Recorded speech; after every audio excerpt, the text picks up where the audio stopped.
Good morning and happy Thursday, everyone. My name is Dave Scott. Thank you for joining us on our broadcast. Well, it's actually not really a broadcast. It's not really a podcast. It's not a radio broadcast. It's a little bit all of the above, I would say. It is the Megacast, and today you can join us in the Megacast on a bunch of different outlets. It includes 89.3 Lakes FM, where we are in the studios today on Walnut Lake Road in West Bloomfield. You can also watch on Civic Center TV Channel 15 on Comcast in the Lakes area. And if you're in the Birmingham area, you can watch at Channel 15 in Birmingham Area Municipal Access.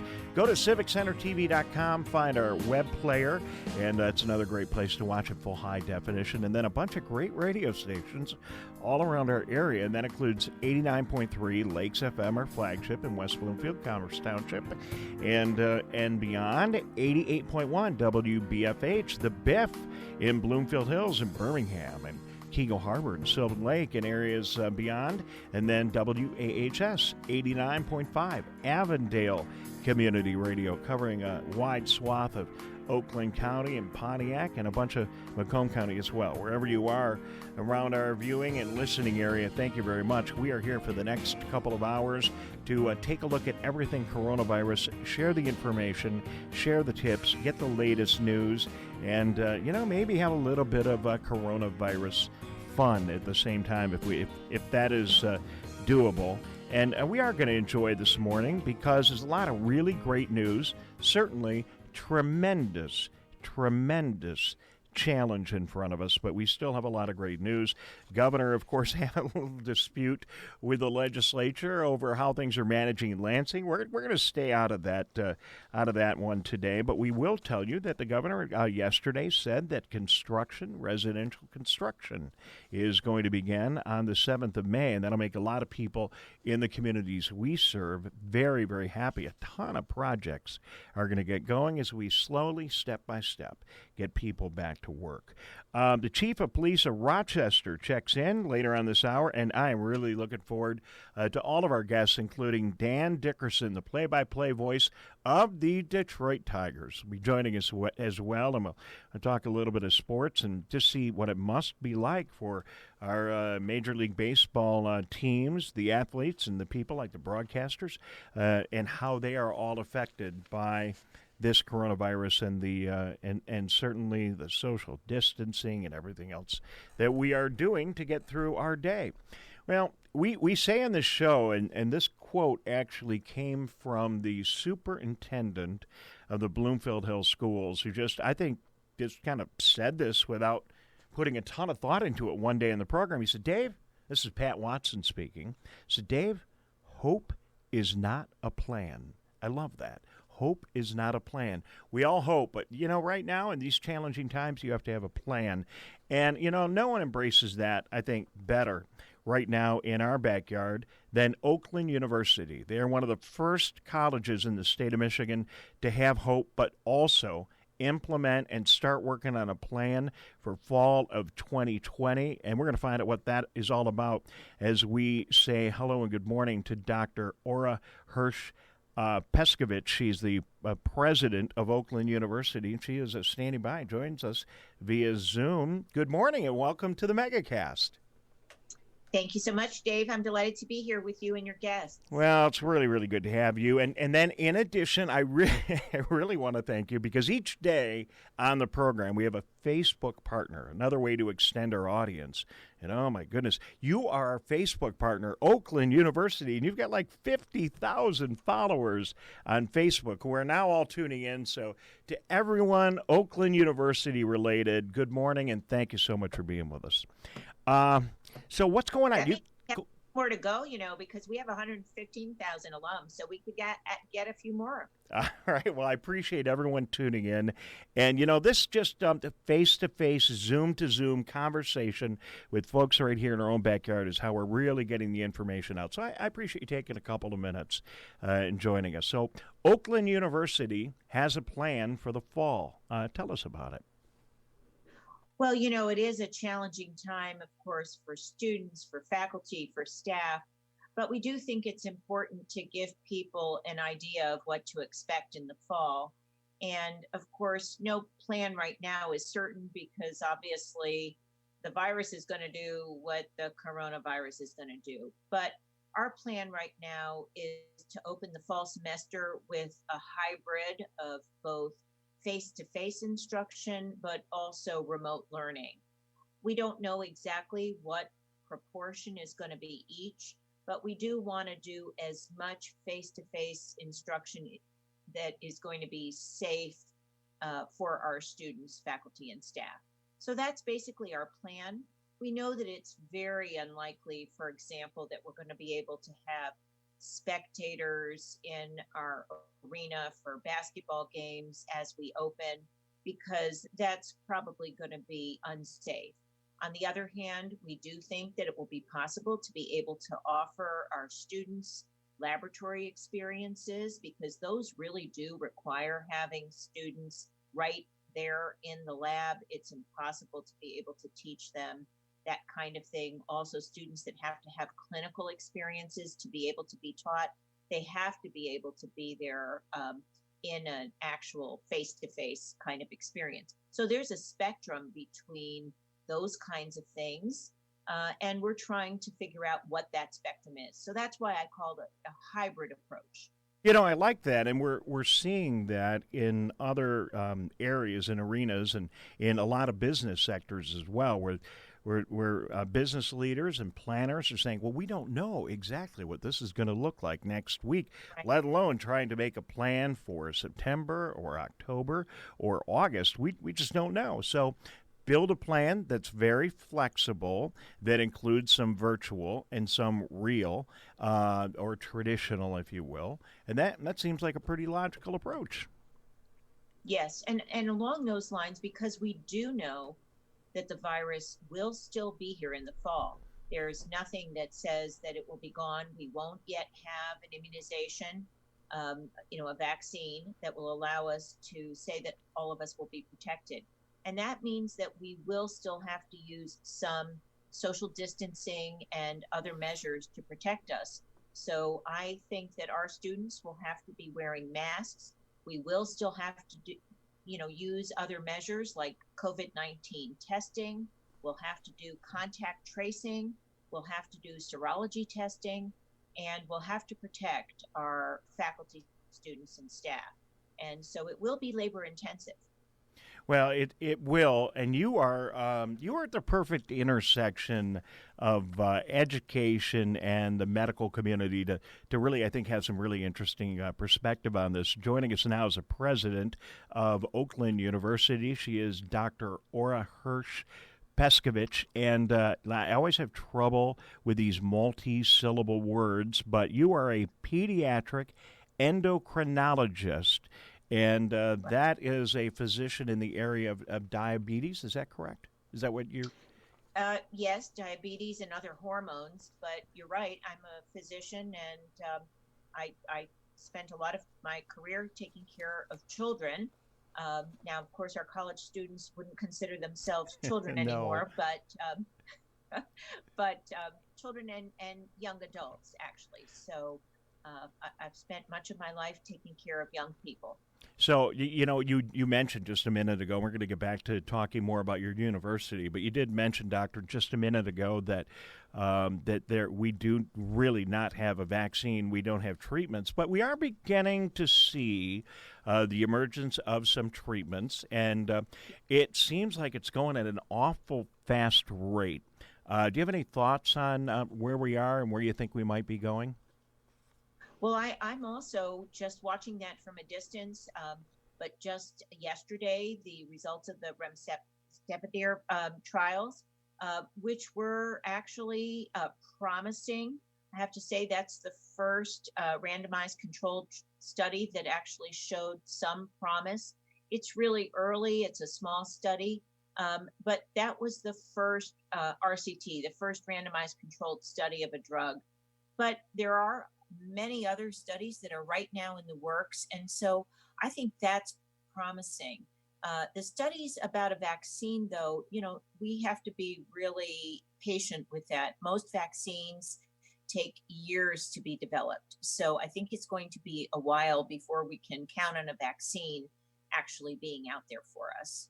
So we're talking to the president of Oakland University right now, Ora Hirsch Pescovitz. And Dr. Hirsch Pescovitz, the graduation plans for our high schools and our universities, they're all over the place. And a lot of people are frustrated. I talked to a friend of mine who's got a daughter in Michigan State. And, you know, they they're people that, you know, they really like to have their commencement ceremonies, but we may not see traditional, we probably won't see traditional commencement ceremonies this spring. Do you have plans in place at Oakland University? Yes, you know, I really do empathize with our students. You know, it's such an important thing. Our students work so hard to get to the point where they graduate, and having a celebratory, symbolic event when we can actually really celebrate their achievements is so important to them and to their families. And so I do understand how much it means to them. We did delay and defer our graduation ceremony for our students, and we are now thinking about what we're going to be able to do to really celebrate the moment for them. And we're looking into doing something innovative and creative that will really allow them to know how much we admire them and recognize them, and you know, really want to join with them in this celebratory moment, because it is such an important day in not only their lives but really their families too. And it's so important. It's a day to remember. So you know, we don't want it to just pass, and so we're looking into what to do. We did defer from our spring date until August, but I am a little bit concerned about whether we're going to have to do something else as well. So we've got some innovative and entrepreneurial creative ideas that we're examining right now. All right, well, I got one for you, too. Well, maybe we can talk about it when we get off the air. But, you know, if we can Zoom together and be on TV and radio all over Oakland County, who knows what we could do. There's all kinds of really fun technology that can help capture the moment. So best of luck to you as you do that. You know, I've been so warmed by talking to the. It's been so great talking to the superintendents of our various school districts around Oakland County, and just the amazing things they're doing. And it's certainly, of course, just a challenge to educate people when they're at home. But beyond that, you know, food services, community services, so many other things as our school districts, our high schools are just pillars of the community, no exception at Oakland. I know at Oakland University you've been doing amazing work. Do you want to talk about some of the programs that you've been engaged in during this crisis? Absolutely. You know, once we sent our students home, we realized that we had an enormous resource, both on our campus and with our people. And so we immediately offered both the campus and the people in a variety of different ways. So let me maybe start by telling you, Dave, about the campus. You know, we recognized right away that there was going to be this huge crisis, and that the true heroes in fighting this battle are the healthcare providers.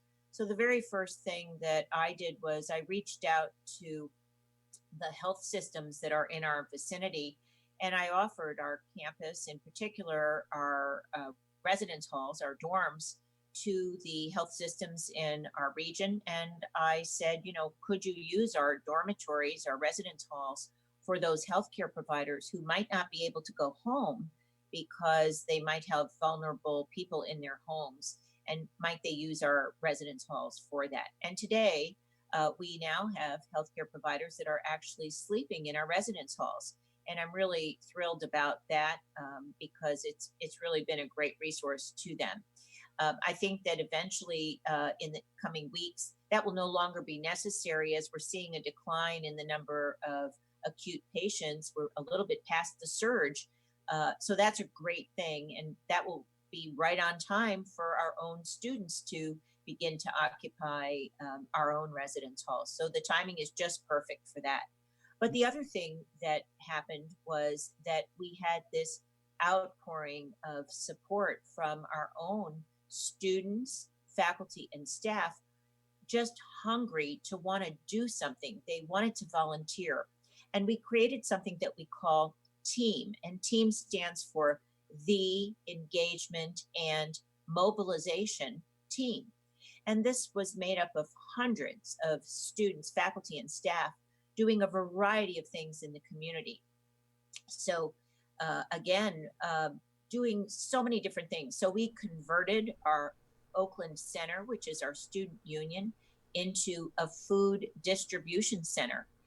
This is something that we've done in collaboration with numerous different organizations. Today, we have distributed food to over 50,000 people. Wow. One of our faculty, Jennifer Lucarelli, is in the lead on this, but it's just been unbelievable. If you were to visit it today, you would not recognize it as the student union. You'd think it's a food distribution center.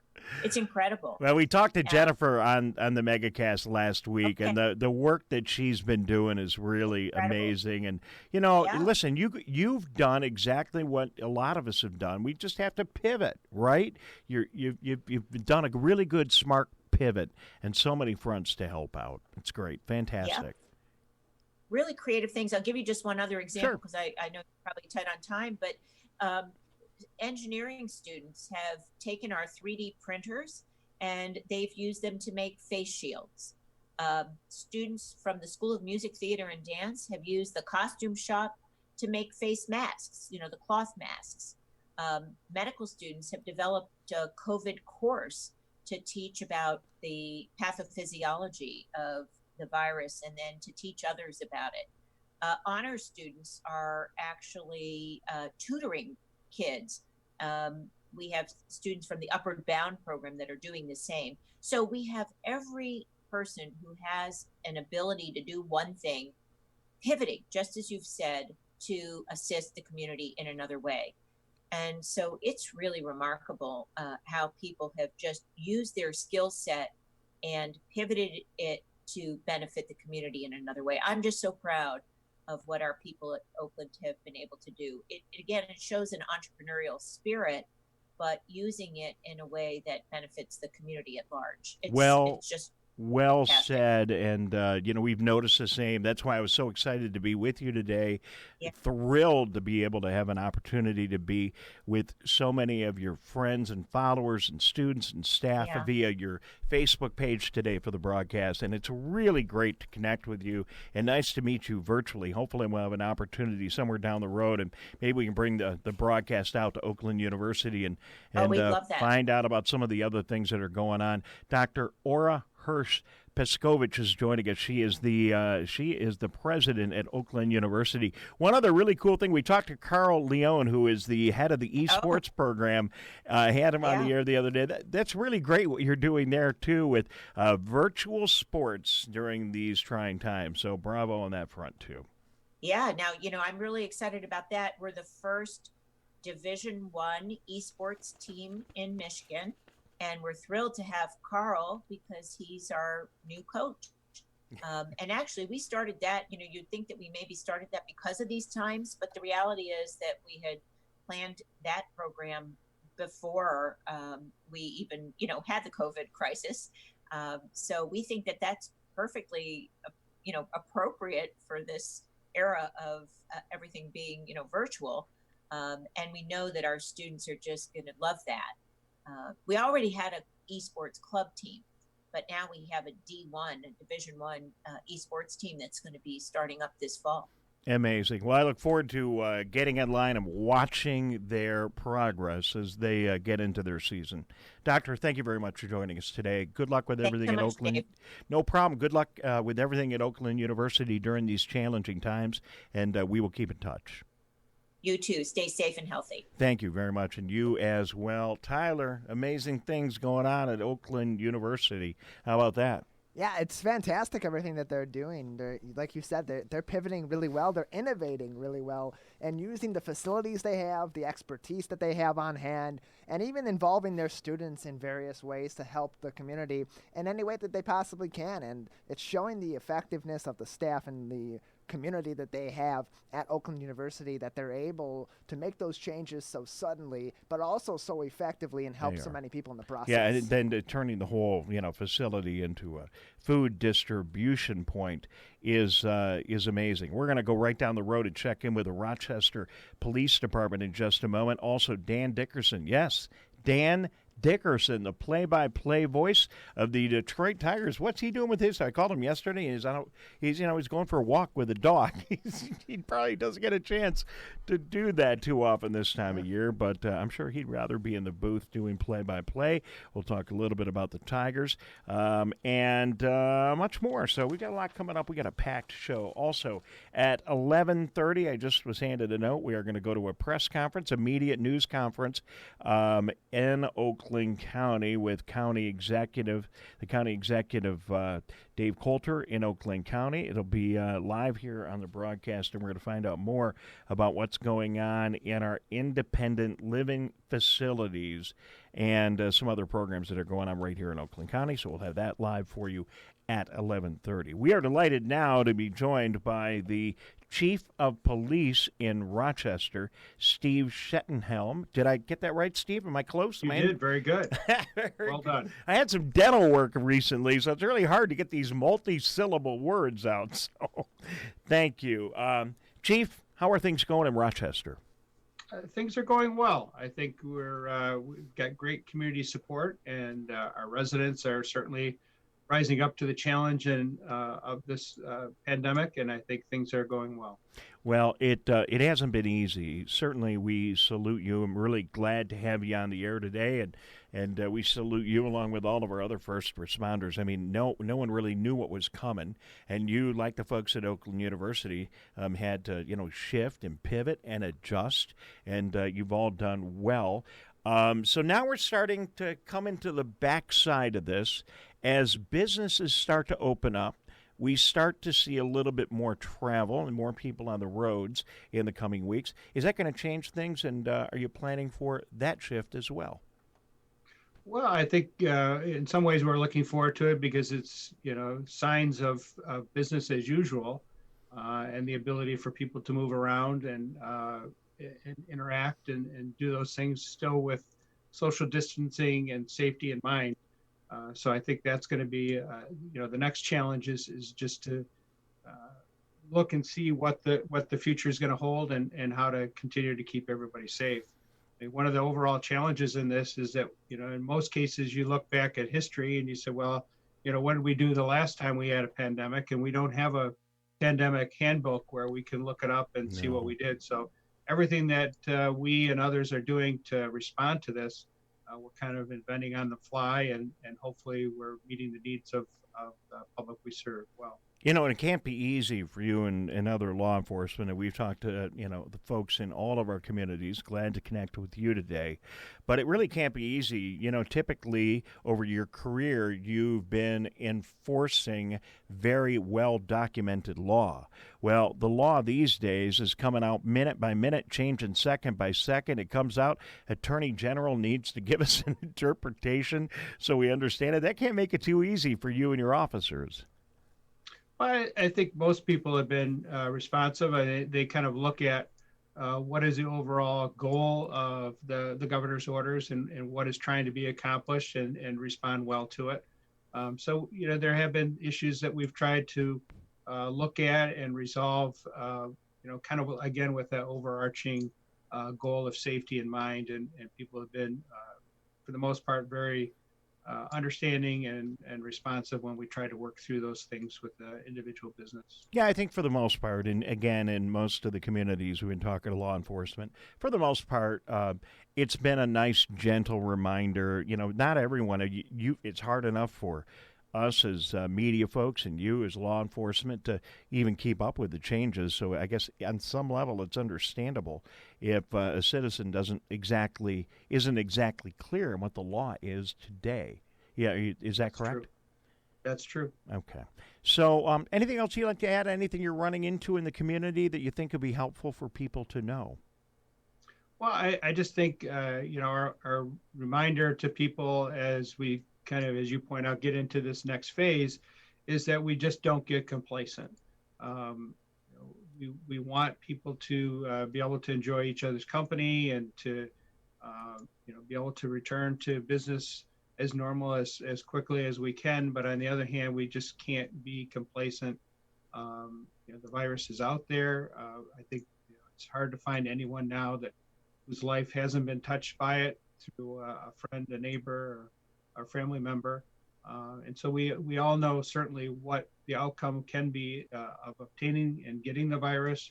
And so it's just important that we keep that in mind as we get into this next phase, that we have to put safety as an important mindset to not let our guard down and keep those precautions up. Steve Shettenhelm is the chief of police in Rochester. Chief, all your officers doing okay? Have you have people that have gotten sick, or how they doing? No, we have been very, very lucky. We've had a couple of scares of people. People can still get sick. They can get colds and the other types of flu. So we've had a few scares that we've had to work through. We've been fortunate to get people tested, but everybody has come back negative. So we're very thankful for that. All right, I just want to give you one final note. If you see a kind of a big guy riding a Harley-Davidson-looking motorcycle with a helmet on and a bandana, that might be me. So I love riding through your community. You have a beautiful community, and thank you. I think riding my motorcycle is one of the things that we're allowed to do. Yes, sir. So we've been doing that, and I had a nice ride in Rochester and Rochester Hills yesterday. I look a little funny when I got my bandana and my big face shield. Tyler, it almost looks like PPE, my big face shield on my motorcycle. But Almost. I'm just doing my thing out there, and I, like everybody else, we're doing our thing. We're trying to enjoy our lives, but do it safely. And I thank you for everything you're doing in the community. We appreciate you coming on, and we'll keep in touch. And please extend our thanks to your entire staff and all the first responders in Rochester. Well, it's been very heartwarming. I often tell people, if the virus doesn't get us, it's probably going to be from all the food and treats and things that people have dropped off to us here at the station to take good care of us. So we certainly appreciate everything the community does for us, and all those waves, and thank you. They do mean a lot to us, so thank you. And Chief, I give you an A+ on the Zoom backdrop there, the big police badge you got. That was nicely done. Good job. Thank you. Okay, thank you very much. Joining us via Zoom, the Chief of Police of Rochester, Steve Shettenhelm. We are going to take a break. We'll be back in a couple of minutes. We are going to be checking in, I believe, with Dan Dickerson, play-by-play voice of the Detroit Tigers. We'll see how he's doing and see if we can get any glimpse into what might be happening with Tiger baseball and sports in general. And later on in the broadcast today at around 11:30, we have a press conference scheduled with our county executive, David Coulter, and new news coming from Oakland County. We'll have that live for you around 11:30. I'm Dave Scott. He's Tyler Keefe. This is the Megacast, and we'll be right back. Technology like smartphones are wonderful devices to reduce social isolation in older adults. You can call grandchildren, phone friends, participate in fitness classes, and play games. But you need to stay mindful of scams. Scams related to the COVID-19 virus are rising. These include attempts to obtain personal information from seniors, including pitching unreliable products, advice, tests, and cures. You need to stay vigilant and be cautious. If you feel that you have been taken advantage of, it's okay for you to reach out to somebody you know and seek out advice, or even contact your medical provider. Thank you. Hi, I'm Oakland County Executive Dave Coulter. Our top priority remains slowing the spread of COVID-19 in our communities. Please stay home, and when you must go out to an essential business, take precautions like social distancing and washing your hands when you come home. Because of the pandemic, we are behind in our response rate in Michigan. While you are home, please take a few minutes to fill out the census. It is more important than ever that we receive money back from our federal government. The census is Oakland Together. And welcome back to the Megacast. My name is Dave Scott, Tyler Keefe in our Lakes FM studios. So what is this Megacast thing anyway? Well, it's not really a podcast. It's not a broadcast. It's not a radio broadcast or television simulcast. It's the Megacast. So we are on Civic Center TV in West Bloomfield. We are in Birmingham Area Municipal TV in Birmingham, Bingham Farms, Beverly Hills, and Franklin. Huge shout out to everyone Oakland University, because we are on your Facebook page today. Thank you very much for being with us. In fact, we're going to talk to more folks in the university before the show is over. And then thanks to our great radio stations all around Oakland County in West Bloomfield, Orchard Lake, Keagle Harbor, and Commerce Township in that area. It's 89.3 Lakes FM, 88.1 WBFH in Bloomfield Hills and Birmingham, and WAHS 89.5 Avondale Community Radio. And that is covering much of Macomb and a big chunk of Oakland County. Thank you for tuning in.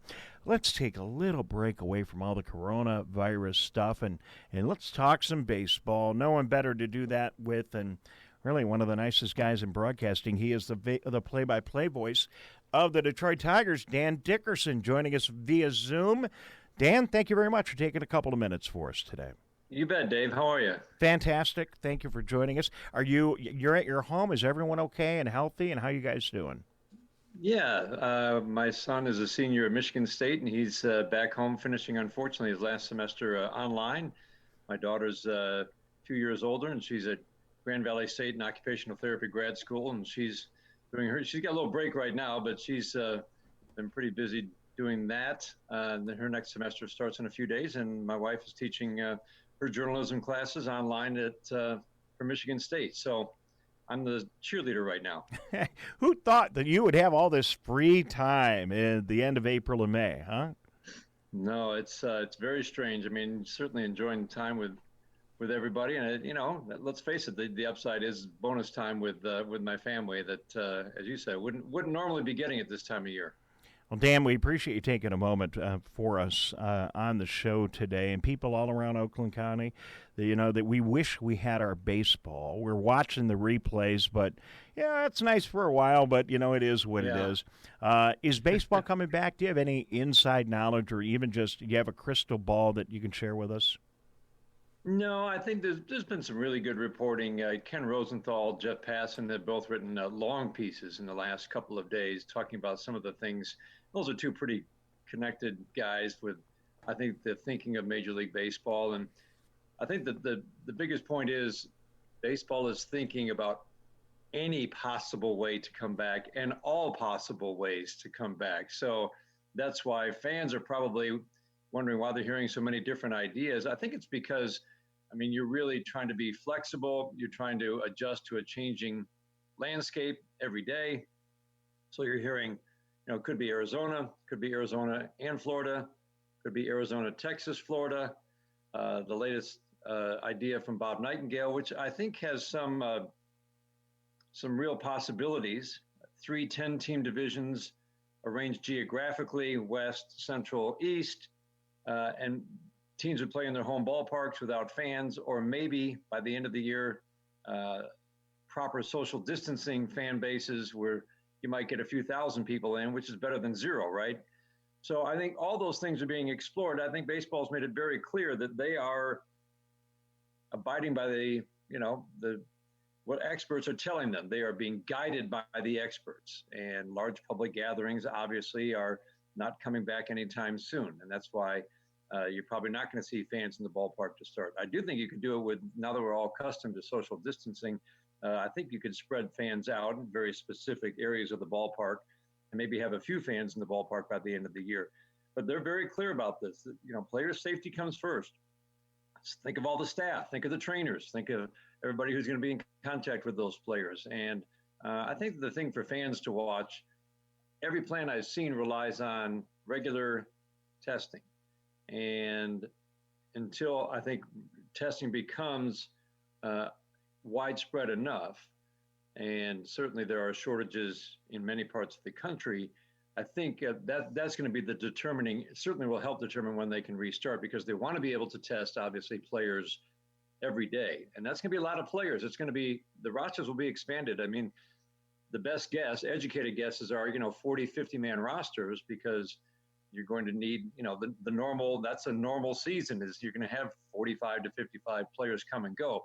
So that's a lot of players to test every day. That's a lot of staff. Think of the support staff. That's another several hundred people league-wide. So those are things to watch for fans. I think when you get that feeling that, okay, we can assure ourselves that everybody's healthy at the start of every day, and then if somebody does get sick, they would be quarantined. Until we get to that point, I think it's going to be really tricky to put any of these plans in place. But they're getting creative. They're thinking of all the ways they can do it, because yes, the money is a big part of it, but a season without baseball, what it would do to the sport itself would be pretty drastic.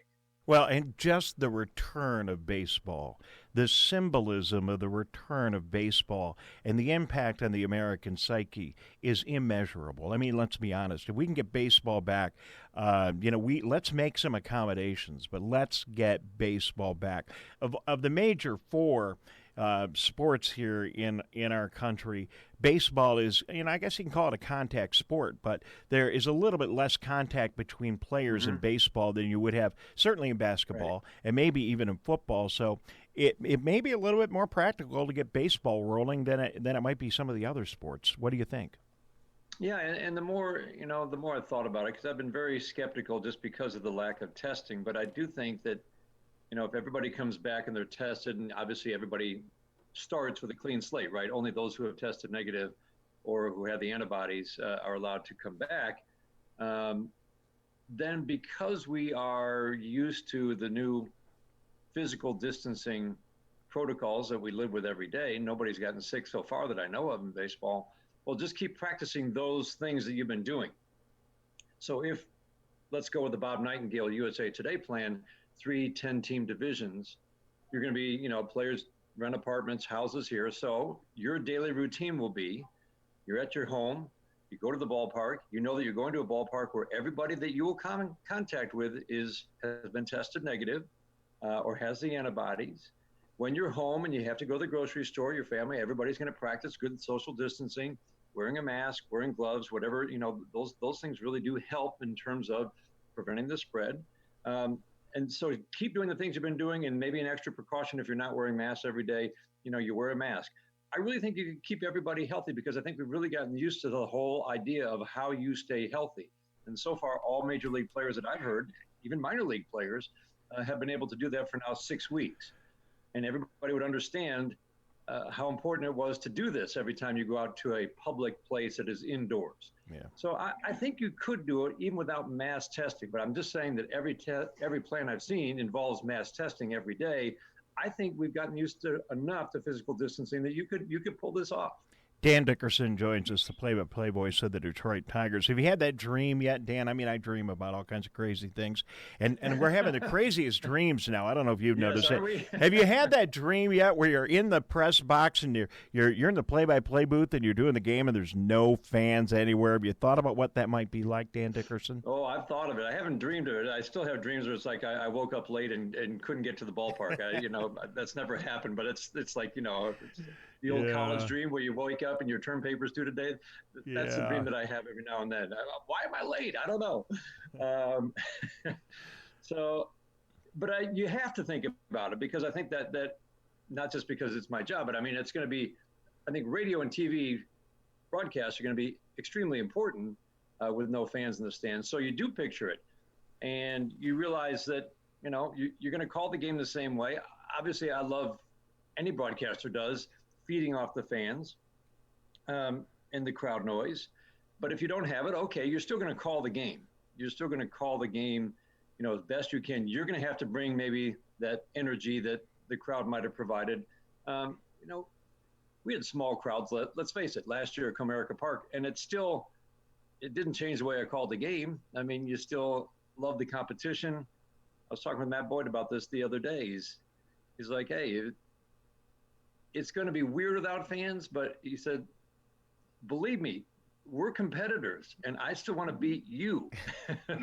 And the motivation shouldn't be just playing for the fans. It's you and your teammates, and you're still, if you or at the major league level, the competition, I think, will still be very good. And I thought he made a good point. Who are you playing for? Yourself, your teammates, or the fans? Sure, the fans are a big part of it. Don't get me wrong.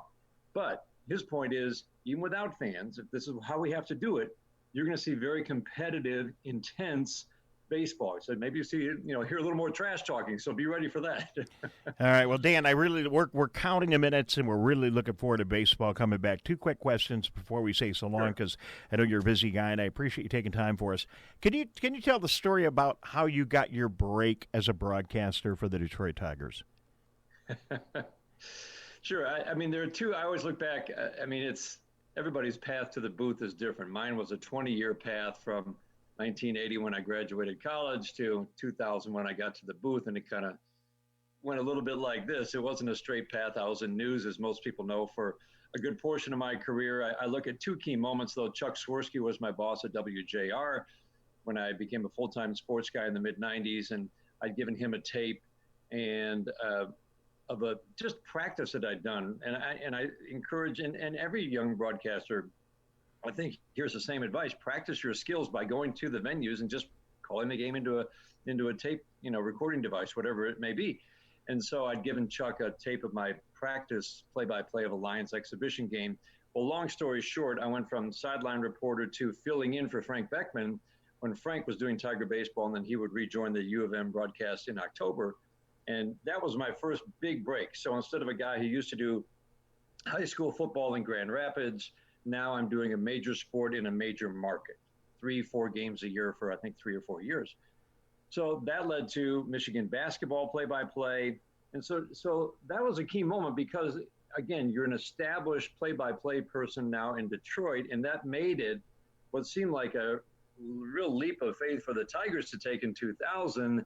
It made it less of a leap to me that I could be the play-by-play guy. And it all came about because Ernie Harwell, bless him, gave me, and every time I think about this, it gives me chills. I mean, he gave me 1 inning of play-by-play in the last game at Tiger Stadium. Steve Courtney and I did pregame and postgame for Tigers baseball broadcast a few weeks before that final game in '99. With anybody who was there or watched it, those memories are seared into your brain cells, I'm sure. It was such a big day, and so we were planning the pre and post for that day. That our broadcast on WJR went from 6 in the morning when Paul W. Smith took the air to midnight. So we were planning it, and I was told a few weeks before that I might be able to join Ernie Harwell in the booth for the last 3 innings because Jim Price, my partner now, his partner then, was going to get ready for the post-game show after his inning of play-by-play. So I'm like, sure. I mean, what am I going to do? I'll have the best seat in the house. So in the middle innings, when Jim was doing his play-by-play, Ernie stood up and the booth, picture a booth that's, 8 by 6. I mean, it's tiny. And I'm standing there just listening in so I don't repeat anything that they've been saying. And Ernie stood up in middle innings and he said, so what's the plan here? I'm thinking, great. Nobody told Ernie Harwell. I mean, he knew who I was, but nobody told him what the heck I'm doing in the booth right now. So I said, I think I'm supposed to join you in the top of the 7th inning and stay out of your way until the end of the game. He said, you want to do an inning? And I'm like, no, it's your last 3 innings at Tiger Stadium. He said, no, do you want to do an inning? And I wasn't going to say no twice because I was actually prepared. I mean, I'd prepared because I thought originally I was going to do 1 inning, that Jim was going to leave an inning early. And so he said, here's the plan. I'll come back in the top of the 7th inning and I'll introduce you for the bottom of the 7th. You do the bottom of the 7th and the top of the 8th. Now think about this. His last 3 innings at Tiger Stadium, where he's called home for how many decades? And he's giving one of those last 3 innings on a day when the emotions are high and the flash bulbs are going off every pitch, giving one of those innings to me. And I don't think there's any question that, and he did a great job of, the style for him was generally there wasn't a lot of byplay with his partner because that's how it started. I mean, he was solo starting out in the 1940s. So, but with me, he would, folks, you're listening to the major league debut of Dan Dickerson. Dan, when was your first ball game here? I mean, just anything he could to make me feel comfortable. And it worked because I did. And then, but I do think that 1 inning, Dave, really helped get me into the booth the next year when they decided to add a middle innings play-by-play guy to the booth, a 3-man booth, really for the first time. And that one inning, I don't think there's any question, it helped get me to that spot.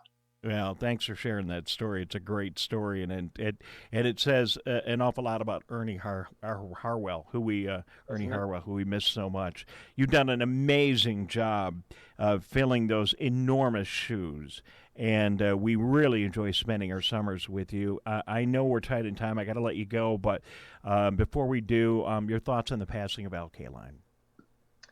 Well, it was just one of the real joys of this job for the last 20 years has been getting to know Al Kaline.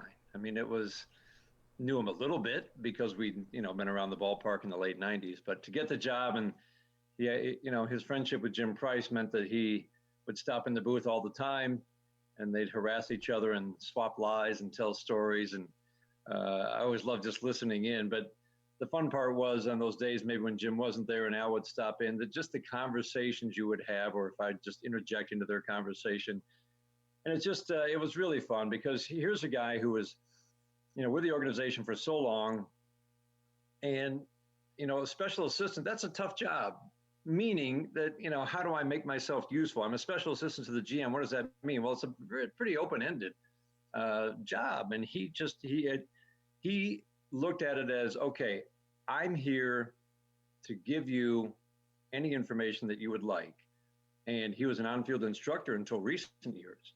But he'd go down to the clubhouse every day. This is how he was able to connect with kids across generations, players that, were 60 years younger than him. And he would go down in the clubhouse and sometimes he'd just sit there and he wasn't enforcing himself on anybody. For some years, I think he was frustrated that young players weren't coming up and talking to him, but he just wanted to be there if they had questions.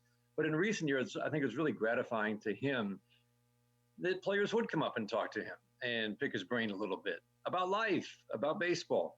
But he was so sharp, Dave. That's why I love talking with him. It's like, what are you seeing in this guy? What do you think about the team right now, how they're playing?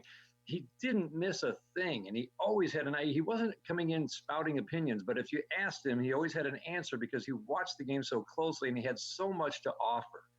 And it was just a pleasure to get to know the person and this Hall of Famer who, everybody idolized growing up, and to have him in the booth on a regular basis and to get to know him on that level was one of the joys of the job. And, let's face it, he was the face of this franchise for 6 decades plus, going back to the mid-'50s. And that's pretty special. He was a special person. He was, and you are as well. Dan, thank you very much for taking all this time today. We appreciate it.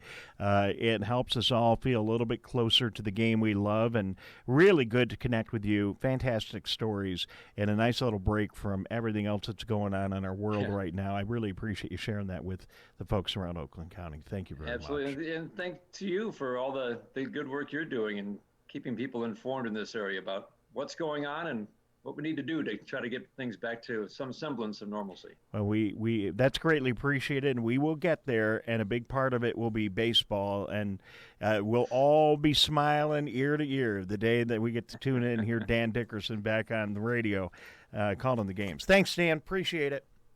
You're welcome. I look forward to that day as well. All right. Dan Dickerson, he is the play-by-play voice of the Detroit Tigers. And Tyler Keefe, what an amazing group of people that have sat in that press box, in that broadcast booth at Tiger Stadium. And, we lost Ernie. It was tragic, but Dan is a really genuine guy. I've had the pleasure of running into him a couple of times, and he is always so nice to me, and I'm just Dave Scott. He is so nice, and he is the real deal. What you just saw him communicating with us out of his living room office, it's the real deal 24/7. And it's always great getting to know broadcasters in our industry that are like that, and we'll have a conversation with you and lead you and give you guidance. And as a young broadcaster, I really appreciate that, just as Dan appreciated the guidance that Ernie Harwell gave to him. And we're really lucky in this media market, in the Detroit media market. Our broadcasters are such stand-up people. I think about George Blaha, Ernie Harwell, Dan Dickerson, Matt Shepard, and beyond. All these names I'm missing are just such class acts, and that's a great example of it. They are. All right, well, we are going to take a break. We'll be back. We got to get back to the business of the day. Joining us in a couple of minutes is John Young. He is a chair for the Rochester Community Chamber of Commerce and Oakland University Vice President for Communications and Marketing on this day that we are spending our broadcast hours on Facebook Live at Oakland University and across the rest of our outlets across Oakland County. We'll talk to him and find out what's going on in Rochester and also at Oakland U. And later on, continuing our coverage of Oakland County today, we're going to hear from Dave Coulter. He is a county executive in Oakland County. We're going to hear more about what's going on with senior facilities in our area and some new programs and new information as he's got a press conference scheduled for 11:30. We'll hear that and more. We'll get to the big headlines of the day here in a couple of minutes on the coronavirus front and be back with more. Thanks to our stations and our video outlets and, of course, Facebook Live, Oakland University. We really appreciate you being there today. We're going to be right back. Dave Scott, Tyler Keefe over there. Back in a moment. I know you're concerned about the coronavirus, and we're working hard to combat its spread and keep your family safe. But we need your help, too. Wash your hands often with soap for at least 20 seconds. Avoid touching your face and cough into your sleeve. Replace handshakes with an elbow bump. Avoid large crowds or events, and if you're sick, stay home and call your health provider. Every one of us can make a difference limiting the virus's spread and keeping Michigan healthy. Hi, I'm Dr. Jonay Khaldun. I'm the Chief Medical Executive for the Michigan Department of Health and Human Services. The people who are at highest risk of getting severely ill from COVID-19 are the elderly and those with chronic medical conditions. That includes people with heart disease, diabetes, COPD, or those who have compromised immune systems. People who are in those categories should right now be staying at home as much as possible and not going out if it is not essential. If you fit into one of those categories, those are the things you should do. And if you have a family member who fits into one of those categories, you should be checking in on them and making sure they are following those guidelines. There's something everyone can do to protect the community from COVID-19. And welcome back to the Megacast. Dave Scott, Tyler Keefe here in our Lakes FM studios in West Bloomfield. We thank you very much for joining us today all across our Megacast, and that includes an amazing number of outlets. First of all, Civic Center TV, and this whole operation managed and under the auspices of the Greater West Bloomfield Cable Communications Commission. We thank you so much for all that you are doing to make this possible. So we are live on Channel 15, Civic Center TV in West Bloomfield, Orchard Lake, Keiko Harbor, and Sylvan Lake, and hello to all of you.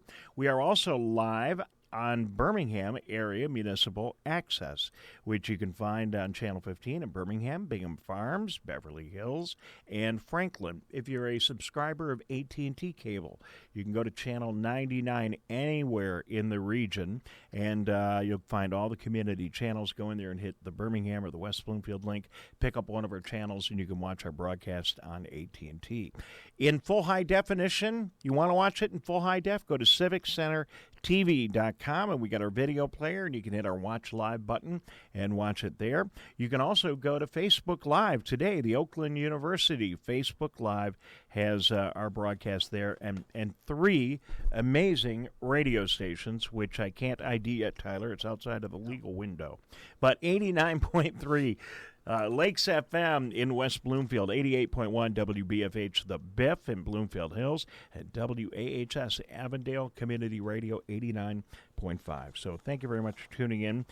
This show is all about really a grassroots level analysis, reporting, update of what's going on with the coronavirus right in our own backyard. And that's basically what we do. And I'm talking to folks like the folks we're talking to at Oakland University, in talking to other folks around our area, we get a different view of what's going on with the coronavirus than you might get from watching the national news. So that's what we really appreciate it. Later on, in that spirit, later on, we're going to hear from the Oakland County Executive, Dave Coulter, and find out what's going on with his press conference. Yesterday, the governor held a press conference talking about the Michigan construction industry opening up, and here's what she had to say yesterday. This Friday, I'll be signing an executive order that will open both residential and commercial construction by May 7th. We are comfortable taking this step because it is a lower risk enterprise, as we've scored risk and developed and worked with industry to make sure we've got appropriate protocols. Absolutely. I mean, it's outside, Tyler, right? I mean, for the most part, the contractors and the carpenters and all the different tradespeople will have to make sure they keep their social distancing, wear their masks. But, you know, I believe people are up to it. I think people could do it just like we've been able to stay at home. Now we can go back to work and do the right things. And I think we're going to be fine. I do too, and I think and one of the things that Governor Whitmer did touch on at the press conference yesterday, she took a question from a member of the media asking why May 7th, and she said, "Hey, yeah, why Tyler? Why May 7th?" Yeah, she Good said question. specifically in her answer there that she wants to give these construction companies a little bit of time between now and when the executive order goes in and when construction opens up to make those preparations, to be able to say, okay, how are we going to maintain social distance? How are we going to keep our clients safe? How are we going to manage our equipment and keeping that all sanitized and safe and good to go? And I think that was a show that the state learned a little bit of a lesson from the most recent executive order, where it was kind of a sudden reopening of golfing and landscaping and so on, and giving a little bit more time for these industries going forward potentially to have some more preparation and do so and reopen effectively. So we'll be watching that. That'll happen on the 7th. I think we're going to also hear from the governor on manufacturing. I mean, it's inevitable that we want to get our auto plants and other manufacturing facilities open. That's complex. You know, that takes some planning. More difficult, as we know, from going into grocery stores and other big box retailers. More difficult as you get inside to protect one another. But I believe that's going to happen. I know the top executives of the state of Michigan from the manufacturing sector are working on that, and I suspect we'll hear from the governor on that. Golf is back. Construction is going to be back. We got boating back. We've got retail back in kind of a goofy way. Have you done any of the curbside retail yet? I have not yet, no. Okay, but that curbside retail is there. I've seen a lot of it. And then I saw something really cool today, and I've not been by the Somerset Mall, but I drove by today because downtown Birmingham, Maple Road is closed if you're trying to drive through downtown Birmingham. So I took an alternate route over here today. And Tyler, the Chick-fil-A that is normally up on the third floor at Somerset Mall, they've got a drive-through Chick-fil-A, a temporary drive-through.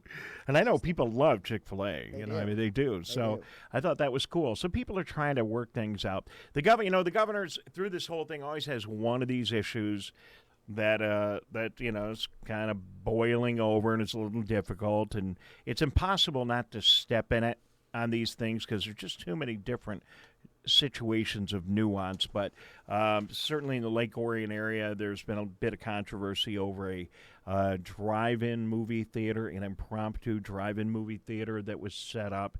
And, it seems to be a harmless kind of activity. People get in their cars, they go to this facility in Lake Orion, and they watch the movie in the car. I saw all the TV coverage. You probably have too. But if you strictly follow the rules, movie theaters are closed down, and I think this is one I hope they backtrack on and take another look at it. But under the strict definition of the executive orders, you can't go to the movie theater, so they shut them down. And it's unfortunate. Not taking sides on this, just one of these tough things. It's unfortunate because it seems like a pretty safe activity. You're in your car, you're listening to the audio over a low-power local radio transmitter, and you're looking up at a big screen, and they set up a big LED screen like they have at a football stadium you can see during the day. So you wouldn't even need to be there at night, and you can watch a movie. It seems to me like something that they should figure out a way to make it happen, and I hope they do.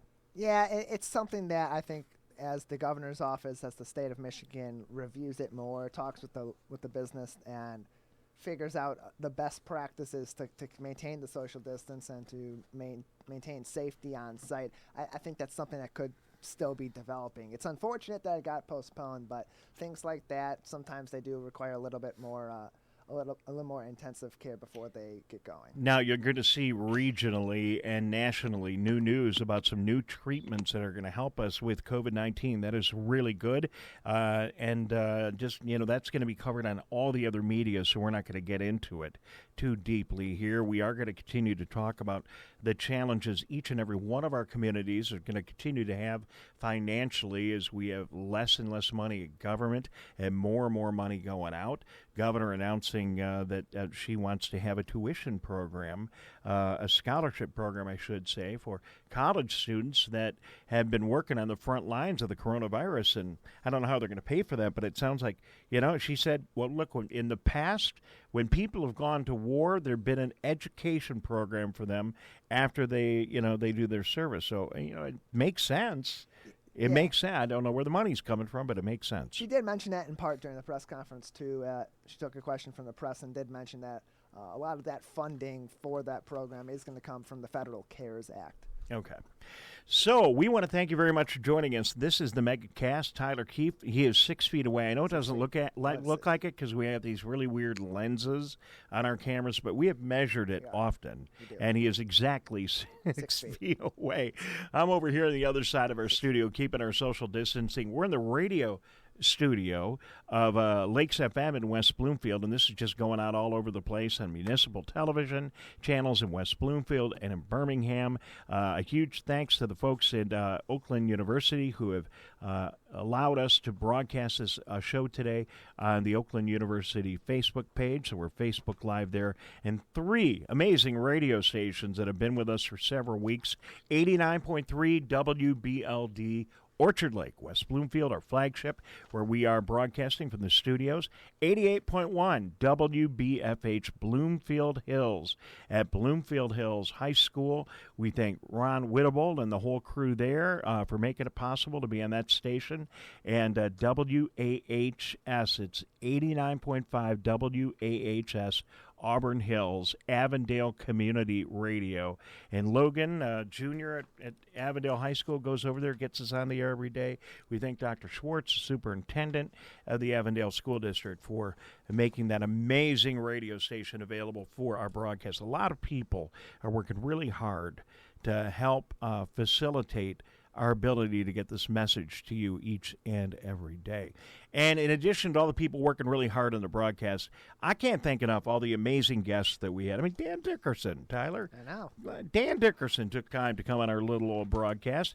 Earlier today, we talked to the president of Oakland University, and we continue our Oakland University theme, and we're going to check in now via Zoom with John Young. He is a chair for the Rochester Community, the Rochester Chamber of Commerce, and an Oakland University vice president. He is a communications and marketing person at Oakland University. John Young, you're looking good on the Megacast. Thank you for joining us. Thank you for having me. Pleasure to be here. It's good to be here. And a huge thank you to the entire Oakland University community. A, you've been doing amazing things. B, thank you for allowing us to broadcast today on Facebook Live. I know you got thousands and thousands of followers. They're probably the biggest audience we've had yet for the show. Thanks to you today, and we really appreciate it. Very good. I'm excited to be here. Well, good to have you. So you've got a dual role. You're with the Rochester Chamber and also Oakland University, and that's got to match up pretty well. Talk a little bit about that. It does. Oakland University is very active throughout all the communities: Rochester, Rochester Hills, Auburn Hills, Oakland Township, Pontiac, the entire county. But, we serve both Oakland and Macomb counties. I've been on the chamber board for a couple of years, and you do the steps up from, secretary to vice chair to chair. Little did I realize when Judge Julie Nicholson handed off the chair in December what was in store for 2020. It's been very exciting, but our entire board has bonded very well together to help out staff and the membership as much as we can. I know you're doing a good job, and you're hard at work in Rochester, just as our other chambers. We've talked to the chambers in virtually all of our communities across Oakland County. And look, we like to do that. Can we learn something every time we talk to somebody that you don't see in the news? We learn something that's going on, and it isn't easy. I mean, your local businesses have their hands full surviving day to day. Now we got the new curbside retail happening, and more businesses are beginning to open up. Can you give us the temperature of the Rochester business community as we sit here today? Well, the temperature, that's interesting. I would say the Rochester area businesses are very resilient. Moved quickly to curbside and trying to figure out delivery. I'll give a lot of credit to our elected officials. Mayor Barnett makes sure that, as they're coming into work at City Hall even with a limited staff and distance with their spacing, that they're taking advantage of delivery and the restaurants in town. Same thing with Stewart, with Rochester, City of Rochester. So I think people have rallied to try and, take delivery more, to help each other out. The staff at the chamber has been great in terms of helping businesses, initially get over two hurdles. One was the sense of, this is going to be for a couple of weeks and we can get through this. And that first, remember the Family First Coronavirus Act, it seems like, another century ago, but, small businesses weren't quite sure what to do with that. So helping them navigate, now there's the CARES Act that's come into place, but, a lot of small businesses missed that first wave. So Elena and Maggie and folks at the chamber have been trying to help them, get through it. And sometimes it's even moral support, because the big part of all the chambers is the networking, the connections, keeping civic and business and community together. And when you have to do that by way of Zoom and electronics, you lose a bit of it. But on the other hand, connecting those folks, being moral support, having the website where people can have Q&A answered, posting a weekly every Wednesday update where the mayors give a quick update, where people can post questions, has been helpful to keep those connections going. It has been, pretty devastating when you think of the main thoroughfares, Rochester Road or Walton/University Boulevard. A couple of weeks ago, 2 months ago, you couldn't move. It was, jammed. And it went down to, a few cars on there. And that fundamentally changed, how we function, what we do. But people have been rallying. People have, paid attention to friends, families, neighbors. The other thing that's occurring is what I would call more of the old-fashioned barter community and commerce of, somebody can shop and pick up things, or a business has supplies that they can, literally trade with somebody else. So in some ways, in 2020, we've gone back to 1920 and maybe even 1820 to keep things moving. See, John, I knew if I just got out of the way and I let you talk, that we would hear a really good story and something new. It happens on every interview, and you know what? That it's brilliant what you mentioned, and thank you for giving me an idea of what the sense is of the business community in Rochester. But barter. What a great time to be doing more barter. Why not? Your business is slowing down. Nobody really has any cash, and if they do, they want to preserve it. And Right. So you need a little bit of this, and I got a little bit of that, and we can do a little old school barter. Why not do it? That's a really good idea, and I'm glad to hear that that kind of thing is going on. And yeah, I'm noticing the same thing on the roads. I mean, there's very few people on the roads. We're starting to see a few more, but it is an indication of how well our businesses and individuals are doing, abiding by the rules of the governor. We certainly don't like every one of them, but, people seem to really be doing their part. Let's talk real quickly about the university as well. Sure. I think the university has been amazing. The programs you've been doing, food distribution, getting your plans out in front of potential students, and just so many things going on in campus people don't even know about. It's been great to see all that happening. So congratulations the food on distribution has been amazing, and it's a real source of pride for alumni that, everybody knows the student union no matter where you go to school, but students and alumni and faculty and even folks who have visited know the OC. And when you see the pictures of, as I told Dean Corcoran, who heads up a lot of our community outreach effort, I was in there a couple of days ago, and I said, Kevin, now I know where all the Honey Nut Cheerios are in the county. You guys look at 5,000 boxes. And I said, this is really kind of cool, because I've seen blessings in a backpack and the things Rochester schools are doing for the free and reduced lunch. I said, but these are name brands. When somebody opens a box and you see Campbell's soup and and real Cheerios and brand name products, it's like, somebody really cared, one, to put this together, two, to do the outreach.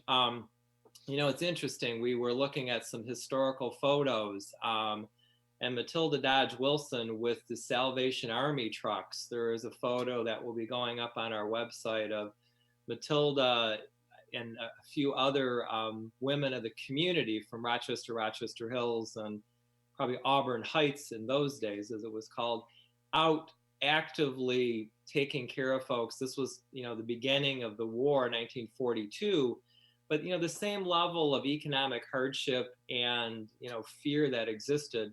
So in many ways, we are staying true to our roots, and there have been a lot of folks who have mobilized quickly to take care of all of our communities, which is kind of a challenge given everything that's happening with Well, John, I appreciate you bringing that up, and it is good to get a historical perspective of where our country's been in the past. This is not the first crisis. We have fought wars, survived past pandemics, disease, all kinds of crisis. And at some point, at some level, it brings us together, and I see so much of that happening right now. I thank you for joining us. Anything else you want to mention? Your stories are great because it's the same, and for folks that are listening in West Bloomfield and Kego and Birmingham and Troy and the other communities, we're all going through the same thing, and it's just great to hear your story, a similar story to what we're facing in other communities. So we all know, really, across Oakland County, across our state, and across our country, we're all in this together, trying to just do the best we can. And we've seen great stories of people being able to pivot and come up with some new solutions, whether they're making masks or PPE or, getting out and supporting the first responders and our medical workers. If you want, this has been a tough time, but if you want to find some good, all you got to do is just open up your eyes and look around Rochester and West Bloomfield and Birmingham and Troy and Pontiac. You see a lot of amazing things going on. We got to run along. Anything you want to add about anything else going on in your community or at Oakland U? Yeah, just one last piece, because a lot of our faculty live in the various communities, kind of a shout out to them. They did a monumental effort to convert to remote and online, both for the end of this semester and for our summer sessions. So thank you to them for everything that they did. Not easy, not much time to do it. And they're also, like I said, they live in the Rochester, Rochester Hills, Auburn Hills, Oakland Township, West Bloomfield, Kego Harbor area. So just a thank you to them for, also being unsung heroes. They didn't sign up to be Zoom stars. They signed up to teach a lecture in a lecture hall. No, I think at the end of the day, we're going to learn. I think students are going to learn. Maybe they're only going to learn about dealing with adversity or getting creative or being able to pivot. But students are going to learn out all this, and there is going to be a lot of good. And it's thanks to leadership from people like you and the educators that you talked about and everybody else. Hey, John, thank you so much for taking a couple of minutes for us. Good to meet you. And thank you. As I mentioned in the air a little while ago, I drove right by the university the other day, and I just saw a busier time with students walking around campus and maybe a bunch of people at Meadowbrook going to a DSO concert, and these days will return. They will return. They will. Absolutely will return. They will. Thank you. All right. Thank you very much. He is John Young. He is the chair of the Rochester Chamber of Commerce and Oakland University Vice President for Communications and Marketing. And we salute all of you at Oakland University, students, athletes, teachers, administration, and so many people doing so much good. Good to have you with us on the show. In a moment, we are going to check in. Actually, we got a couple of more minutes. But at the bottom of the hour, we're going to check in with a news conference and tune into a news conference with David Coulter, the Oakland County Executive. And my notes from Bill Mullen in his office say the news conference will be on independent living facilities and $12 million for businesses. So that's good news for folks right here in Oakland County. We'll hear about that at the bottom of the hour. So joining us now, it looks like Lynn is already. Lynn Swearhorn joins us. She is the mental health specialist at West Bloomfield High School. Lynn, we got you all hooked up. Can you hear us? Yes, I can. Lynn, you are in a very colorful room. I like the green paint on the wall. We always like checking in with folks via Zoom. Tell us where you are and how are things going there? I'm in my office room right now. Things are pretty good. And even at West Bloomfield High School, we're all connecting via Zoom, and things are going all right over there too. So. You know, we've been talking primarily about the physical health of people over the past several weeks, and during this whole coronavirus issue, we've taken some time to talk about the mental health aspects. Are there issues that are particularly significant in the student community as students are trying to deal with this whole crisis? Definitely. I think especially for our seniors who were looking forward to a lot of events. Things have been particularly difficult and challenging just, processing that and, coming up with alternatives so we can still celebrate them and their achievements. But for all students, really, I mean, especially if they're participating in extracurricular activities, it can be really hard to, process the fact that we won't have our spring concerts or anything like that. So just kind of dealing with the change and the change to online learning, which is huge. Being forced to be on technology instead of face-to-face is difficult for everyone, I think. So there are a lot of challenges. You know, the biggest thing I think through this whole crisis is we've been talking to business people, to law enforcement, to educators, and this impacts everybody. There are things in our life right now that are beyond our control. There are things we just cannot control. And, I'll admit it, I'm kind of a control freak. Anyone who knows me. So, we don't like being out of control of things. What kind of impact does that have upstairs here in our brain? Well, that uncertainty can trigger a stress response for all of us. I mean, we all like to have a sense of stability. And so when everything is turned upside down, stress hormones are released in the brain, right? Can trigger anxiety, depression. People can either overfunction, like my husband, who's doing every household project he can think of, or underfunction and feel, that kind of grief process, right? Feel like they're fatigued, feel this kind of heaviness. So it can trigger a lot of different emotions that then can impact our physical and mental health. So what signs we may be, just like the coronavirus itself, we might have the virus and be either asymptomatic or our symptoms are so minor that they're really not getting in our way. We're going on with our daily lives, or the symptoms may be so overwhelming they're totally debilitating and life-threatening. Is the same true with mental health conditions? Certainly, and I think everyone has a different way of coping. And so for some people that might be trying to maintain as much of a routine as possible. And I think that can be a good thing. Working on kind of focusing on what you can do every day and going through in the moment. And then, it might be different day to day also. You might have good days. I know that's true for me, where I have days where I feel okay. And then other days where it all kind of hits me, right? So, it can definitely be overwhelming, or sometimes it can feel more manageable. And I think that's different for everyone. Lynn Swearhorn is a mental health specialist at West Bloomfield High School. And Lynn, thank you very much for joining us today via Zoom on the Megacast across most of Oakland County. Coming up in a couple of minutes, we're going to connect to the Oakland County Executive's offices and hear a press conference at 11:30 with some important new information. I appreciate you spending a couple of minutes with us, Lynn, until then. And, you know, this is tough. I mean, this is, in particular in the education space, really tough for parents because parents have been having to deal with their own issues. And then they have these very complex organisms walking around their house. They have to try to figure out how to help them as well. And parents have been thrust into the forefront of being, you know, mom and dad plus teacher and, you know, maybe physician and psychologist. What can you advise to parents to be on the lookout for, and any tips you can provide them? So my general advice to parents is just to kind of balance being authentic with your kids. You're human beings too, we all are, right? So modeling appropriate expression of emotions and how to deal with uncertainty. And sometimes, you know, expressing your emotions to your kids can kind of show that it's a safe space to share their emotions as well. You know, and just kind of finding some time to take care of yourself, whatever that might look like. But I think everyone has been kind of thrust into multiple roles. And so to just kind of be patient with yourself is really critical right now. Definitely.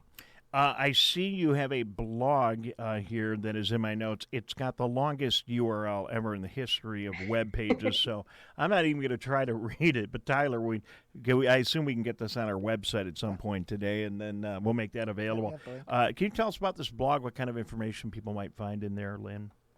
Yeah, so this is the West Bloomfield School District blog, and in there are a lot of different great articles for parents. It's also posted on the West Bloomfield School District Facebook page.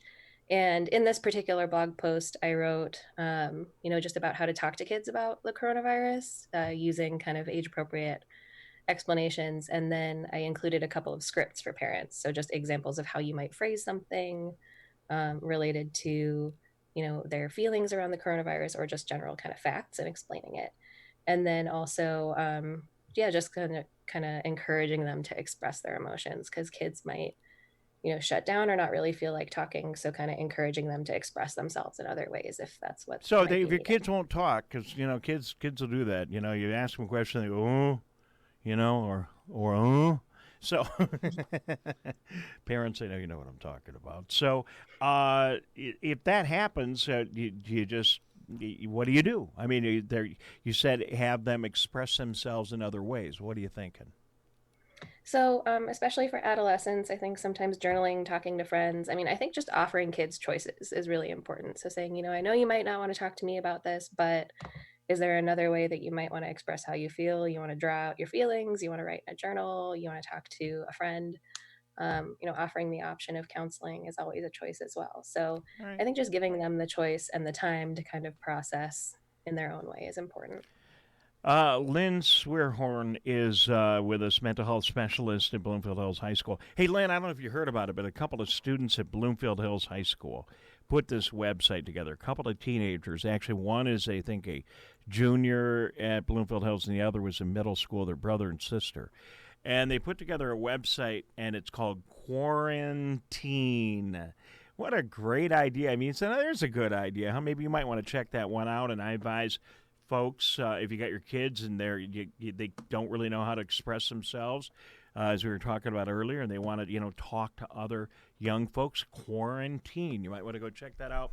But, you know, we certainly want to keep an eye on young folks and how they're using social media. But, you know, really, social media might be a really good outlet for folks that are locked into their house and feel disconnected from the world. Mm-hmm. Absolutely. And you know, for as much as we talk about how hard this is for seniors, I definitely think our kids are resilient and creative. And so, you know, they're clearly finding ways to talk about things and to handle and process this whole situation. So I think that's a great thing. Listen, I just advise the kids to do what I did when I got stressed out. It was my senior year in high school at West Bloomfield. And I was a pretty good student, but there was one class I didn't really know if I was going to make it through and everything was going to be okay. And so all I did is I went out to my car. Tyler, should I give this advice to people or maybe not? I don't know what the advice is. Okay, so well, here's it. You ready? Are you ready? Here we go. I went out to my car, and I turned the radio on full blast, and I played Alice Cooper, "School's Out for Summer." So it worked for me. If you got nothing else, you might want to try that. Is that going to hurt anybody, Lynn? No. Okay. Absolutely not. All right. Do you know the song? Do you even know the song? Do you know the song? Mm-hmm. All right. Good. That's a timeless song from a Detroit rock. Maybe we'll play that during the lunch hour. Lynn, anything else you want to add today? I just want to encourage everyone to kind of take care of themselves, remind everyone that, we're going to get through this, and wish everyone a happy, healthy day. And that's about it. So. All right, very good. Thank you for your Zoom connection with us. It really helped, and I'm sure that your words of advice for many people around all of Oakland County and Macomb County are greatly appreciated. Thank you. Thank you. School's out for summer, Lynn. Don't forget. When you get all stressed out, school's out for summer. All right, Tyler, we're going to take a break. We're going to check in a moment or two with the Oakland County Executive's Office. They have a news conference coming up at 11:30. It's David Coulter's office, and we will do our very best to cover that in its entirety as long as it ends before 12 noon.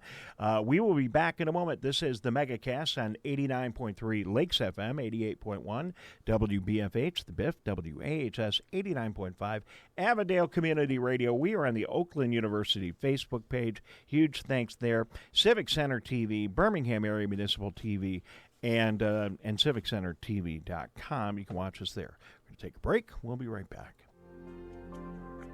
Hi, I'm Dr. Jonay Caldoun. We know that COVID-19 is spreading rapidly across Michigan right now. The most important thing people can do to protect themselves is social distancing. That means unless you are a critical infrastructure worker or going out to get food or medicine for your home, you should be staying at home. Stay home, stay safe, save lives. Hi, I'm Dr. Jonay Caldoun. We know that COVID-19 is spreading rapidly across Michigan right now. The most important thing people can do to protect themselves is social distancing. That means unless you are a critical infrastructure worker or going out to get food or medicine for your home, you should be staying at home. Stay home, stay safe, save lives. Hi, I'm Oakland County Executive Dave Coulter. Our top priority remains slowing the spread of COVID-19 in our communities. Please stay home, and when you must go out to an essential business, take precautions like social distancing and washing your hands when you come home. Because of the pandemic, we are behind in our response rate in Michigan. While you are home, please take a few minutes to fill out the census. It is more important than ever that we receive money back from our federal government. The census is Oakland Together. The Centers for Disease Control and Oakland County Health Division encourages households to prepare for the possibility of a coronavirus outbreak in their community. Keep extra items in your house for an extended stay at home. Remember any special food items for babies, the elderly, and pets. Keep non-prescription drugs and other health supplies on hand, such as personal medications, at least 1 month's supply, first aid kits, alcohol-based hand sanitizer, at least 60% alcohol, non-mercury thermometer, and get copies and maintain electronic versions of health records. Talk with family members about how they would be cared for if they got sick and what would be needed to care for them in your home. Learn about the plan at your child's school and your workplace.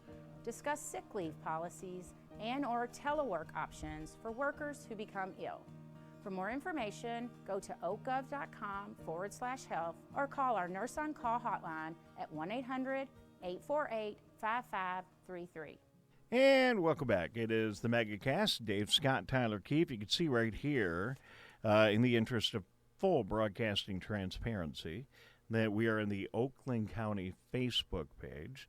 And it says, visit our page today at 11:30 to hear from Oakland County Executive Dave Coulter, Oakland County Board of Commissioners Chairman Dave Woodward, and other leaders during a live news conference. They will provide an update on COVID-19 case numbers, discuss increased testing at our senior independent living facilities, and announce a new grant assistance opportunity for small business owners impacted by the pandemic. Should be coming up any moment now. And Tyler, my note from the county here, from the Public Information Officer, Bill Mullen, our friend at Oakland County, is that program is about a $12 million program. If that is a new program in Oakland County, we look forward to hearing about it. And my advice to folks is, when these new programs come out, don't wait. If you think it's something that might be helpful to you or your business, apply right away and get in on it. So we are going to cut to that in a couple of minutes. If you have a moment and you would like to find out what's going on with the coronavirus and issues here in our communities, if you want to be able to see the latest numbers from around our area, the nice thing, Tyler, I really like is not only are we seeing the fatalities and those people that have contracted the coronavirus in our numbers, we are now beginning to see more numbers published showing those people that have been cured and have been discharged from our area hospitals. Yeah, and that is great news, knowing that people are being treated for this virus and are being cured as well. That means that the effectiveness of the treatment is there. That means that we have done enough to make sure that our medical professionals and our medical facilities are not going to be overwhelmed. And it's really great news to know that everything that we've been doing that's been really tough over these last 6 weeks plus has been working for the medical community and allowing them to properly treat these patients and cure people in our community, in our state, and throughout the country from a really treacherous and deadly disease. All right, well said. So we are waiting, and at any moment now, if we have hit the right buttons on the Facebook page. Do you see it live on your phone right now? I do. I would just suggest reloading the page. Let me reload the page here and see if we can get it. So not always easy to pick these things up on live radio and TV. There it is. Now we got it. So we are going to connect to this here, hit a button or two, and hopefully you will hear this, and all will be well. Let's turn this up and listen in. That I am joined today by Kathy Forsley, who is our Director of Health and Human Services here in Oakland County. I'm also joined by Tom Hardesty, who is our Homeland Security Manager, and he oversees our Emergency Operations Center. And lastly, I'm joined by Dave Woodward, who is the Chair of the Oakland County Board of Commissioners. So today I wanted to update you in 4 areas. Number one, just our Oakland County case data information. I want to share with you where we feel we are in terms of that. Yep. We need to start over. I apologize, but the camera is not positioned correctly. Yeah. All right, so you hear Bill Mullen in there from the county, and they're going to fix the problem with the camera being crooked. So This virtual stuff isn't always easy. We'll give them a minute to get that working again, and hopefully we'll be able to tune in and hear that. Again, we are expecting Oakland County Executive David Coulter to talk today about a variety of things. First of all, what's going on with our independent living facilities, $12 million, a new $12 million program for businesses, and a whole lot more. And I think we're also going to hear from Dave Woodward. Dave Woodward from the Oakland County Commissioners, I think, is also going to be checking in here on the broadcast as well. So this should be coming up at any moment. We'll give them just a minute or two to see if we can get that together. While they are doing that, I want to just let you know that some of the other stories we're watching today around our viewing area and listening area, certainly making big news is the fact that construction is going to be returning to our area. Home construction is going to be returning to our area, and that's really good news. Governor mentioning that yesterday on her press conference, and that is going to be happening on the 7th of May. So another positive step as we continue to move forward to solve the well, not to solve the problems of the coronavirus. Forgive me, I'm doing two things at once. But as we continue to move forward to open up our businesses here in Oakland County. So that is really great news. And as we talked about earlier on the show, I think it'll really be a big step when we get to a point where we are able to get manufacturing open. But look, we've opened up so many things in our economy, and it even happened before the end of the month, or at least announcements for that, with the boating and the golf courses and the other things. And that being said, I know there's still a lot of businesses that are not open in Oakland County, and that's really difficult and challenging for those businesses. So I know we'd like to get back to normal, or at least our new normal, but we are not quite there yet. Good news. I see the picture now in the proper orientation. So let's hit a button or two here and listen in. Joining us today, whether you're joining us on Facebook or you're here on the conference call with us. I know there's a number of media people on the conference call, so just in terms of housekeeping there, if you're on the conference call, would you just please mute your phone while we're speaking. You press *6 to do that, and then *6 to unmute it, and we'll give you an opportunity to ask any questions that you might have after our presentation. I want to let you know that I'm joined here today by several of our other folks. Kathy Forsley, who is our Director of Health and Human Services here in Oakland County. Tom Hardesty, you've met him before, Homeland Security Manager in Oakland County, and he oversees our Emergency Operations Center. And then finally, Dave Woodward, who is the chair of our Oakland County Board of Commissioners. Today, I would like to update you on really 4 areas. Number 1, our Oakland County case data. I want to lead you through some of the numbers of where we're at now and what we think that means. I want to talk, number 2, a little bit about our expanded testing sites and the continued importance of testing here in Oakland County. I want to talk about a partnership with our local EMS and expanding our COVID-19 testing to independent living facilities. And then finally, I want to talk about some breaking news. Our Board of Commissioners last night approved an additional $12 million to further support our small businesses, and I think that's a critical step, and I'm joined here by Commissioner Woodward to talk more about that. So first, let's start with an update on our COVID numbers. As of last evening, Oakland County had 7,174 confirmed coronavirus cases in our county. Unfortunately, these cases have resulted in 669 deaths across our county. 2,977 individuals, however, have recovered from the illness, and that means that they have been symptom-free for 30 days since the onset of their symptoms, so good news there. I'd like to show you a couple of charts this morning, and they're on the screen behind me. There we go, and let me just, I'm going to grab another microphone so I can tell you. So this first chart is our average 7-day chart of positive cases in Oakland County. So it starts from the beginning of the pandemic through this week. And I think it gives you a pretty clear picture of where our positive cases have been trending. And for our media friends, we can make this graph available to you. And then the next chart is similar, and that is our 7-day rolling average of coronavirus deaths in our county from the beginning of the pandemic through last night. And so what I think these two charts demonstrate is what we have meant all along by flattening the curve, right?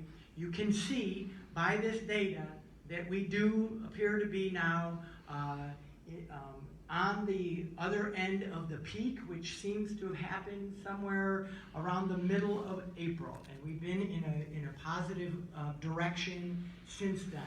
And this is cautiously optimistic good news, right? This is reason for cautious optimism, and that's how we're interpreting it here. And I wanted you to see those charts so that you understand exactly what our public health folks are looking at and why we can make some of the recommendations and suggestions that we will. But we also know that this happened because of the sacrifice of so many of our residents and businesses and the measures that they have taken, that you all have taken to help flatten this curve. This could have been a very different chart. And it is the efforts of everyone throughout this county and this state to bring these numbers down. And I think that is a credit to all of our residents and businesses who have taken this so seriously. We also know, I don't have a chart for this, but I can tell you that our hospital system in Oakland County is stabilizing as well. The number of patients that we're seeing in ICUs they're plentiful, they're still significant, but they're stabilized, and that's a great news. It's great news for what we expected to see at the Suburban Showplace collection, and thank goodness we haven't had to fully staff that facility because of the chart and the efforts that we've made. We know that continued efforts to do this, to flatten this curve, are still needed as much as ever if we're going to continue to control the spread of the virus. So I want to thank you for protecting yourself and your families and our county. So, but what these numbers do tell us is that we can begin to shift to a sort of a phased reopening of our economy. And we know that the steps that our residents and our businesses take as we begin to do this are going to continue to be critical. Until there's a vaccine, obviously, we're going to be managing COVID-19 for a while in our county and in our country. As individuals, of course, we do this by wearing the masks and washing our hands and isolating and avoiding crowded places, cleaning the surfaces and taking all of the extra precautions that we've all heard so much about, and especially, by the way, with our seniors and our vulnerable population, and we're going to talk more specifically about those in just a bit. For our businesses, we know that employers need to establish screening protocols for their employees and for their places of work so that they can keep their staff and their customers safe. And they need to refashion their work and workspaces to ensure social distancing, for instance. We know that those kinds of protocols and practices are going to be with us for a while. So let me talk about testing, which is a critical component of how we're addressing the COVID-19 pandemic in Oakland County. It remains essential. The supply chain of PPE and supplies and testing equipment, it's improving, but I have to tell you that it remains a day-to-day effort to ensure that we have what we need here in Oakland County. We're moving our drive-through testing around the county now. If you recall, a couple of weeks ago, we had initiated our first drive-through testing here on our county campus in Pontiac. Starting today, we're also doing drive-through testing in Southfield, and by next week, we're going to be moving that drive-through testing around to Pontiac, Southfield, and Novi. I want to review a little bit about what we know about our overall testing results and the split between the positive and negative cases, because those are beginning to tell us a story as well. So there's another chart here, and I'll move out of the way, that illustrates that for the week of 4/18, we tested 17,318 folks, and 37% of those were positive.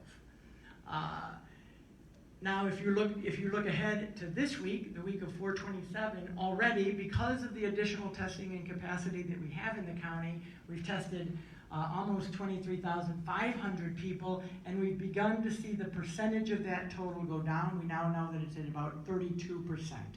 So that's heading in the right direction. But we also know that the experts in this field will tell us that it's better to be around 10%.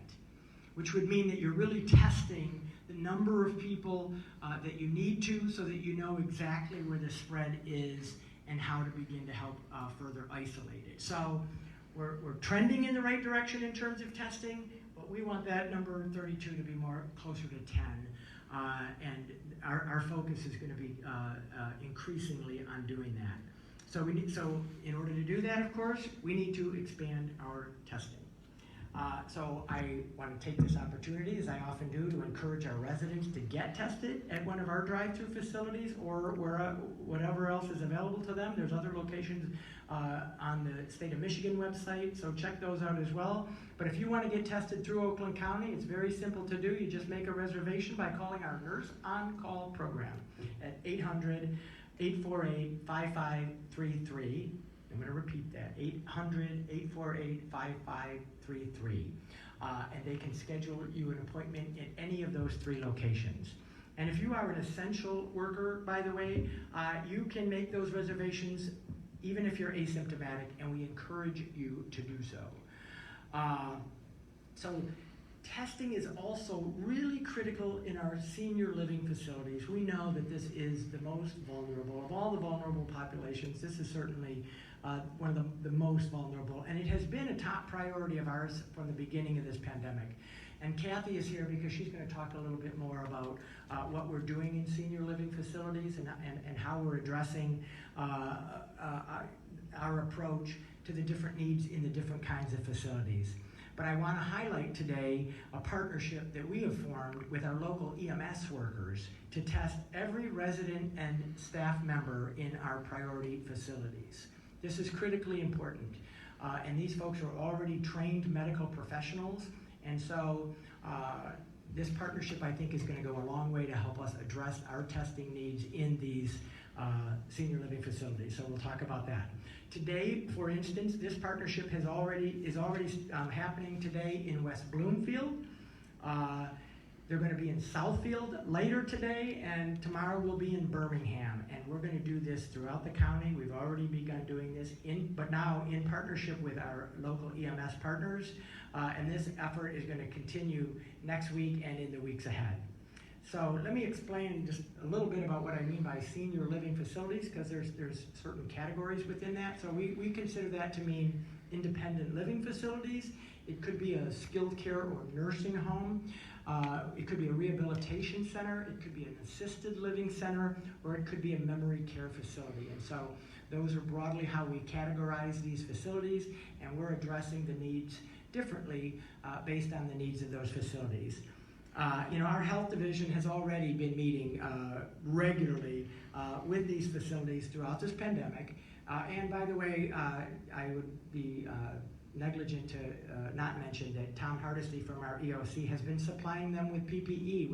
We've supplied PPP and other supplies to 175 of these facilities, ranging from the full care facilities to senior apartments.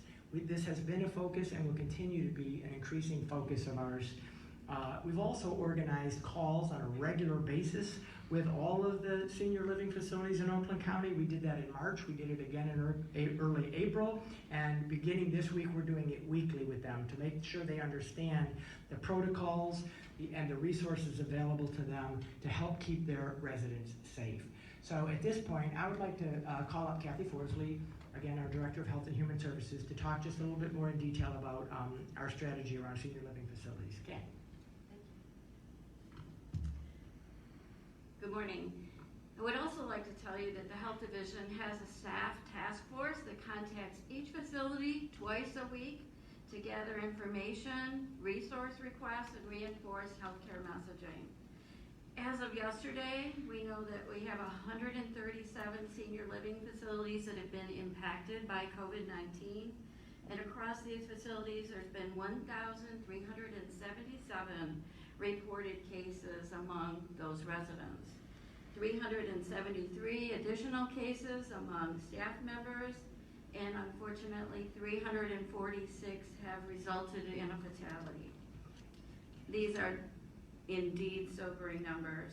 There is no doubt that even while implementing best practices to spread this communicable disease, the pandemic has hit these facilities very hard. The level of medical personnel and infection control plans does vary amongst the different types of facilities that we have. So that is why we have made our focus for comprehensive testing efforts on independent living facilities first. These are senior communities with apartment-style living, and unlike other facilities such as skilled care or nursing homes, they don't have the same capabilities in terms of medical staffing or capabilities to conduct large-scale testing on site. So they will be our priority to assist and help them get this testing underway. So to address this gap, we have, as Executive Coulter has said, we formed a partnership. It began with the Medical Control Authority, and also our local paramedics and fire departments and EMS providers to assist with this testing. Oakland County Health Division Medical Director Dr. Russell Faust is training individuals every day at local fire departments and EMS employees so that they can join us in our efforts to swab residents at senior independent living facilities to test them for coronavirus.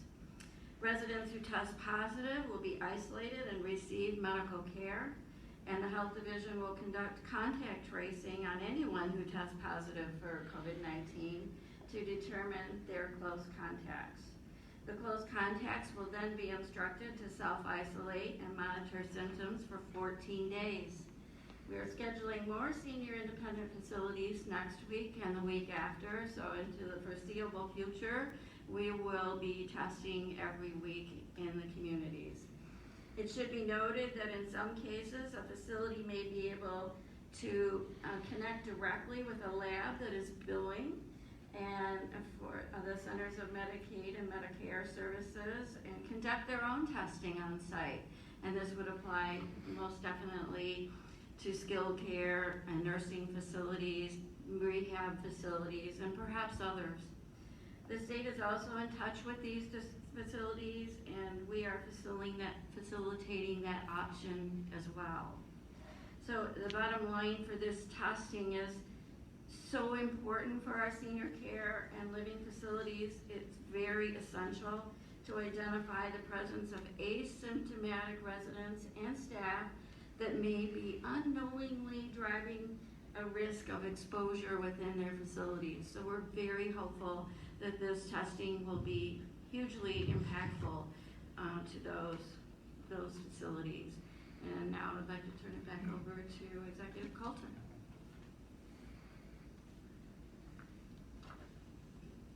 So thank you, Kathy. Really appreciate that, and she'll be available for any questions you might have about that initiative as well.